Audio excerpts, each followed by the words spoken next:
Buongiorno, conoscete il nuovo servizio WhatsApp 3? Potete iscrivervi gratuitamente in 3 mosse. Prima di tutto registrate sulla rubrica del vostro telefono il seguente numero 335 83 38 885.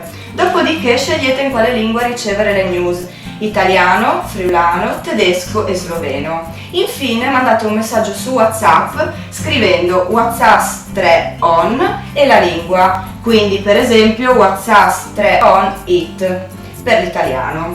In questo modo riceverete sempre le nostre news.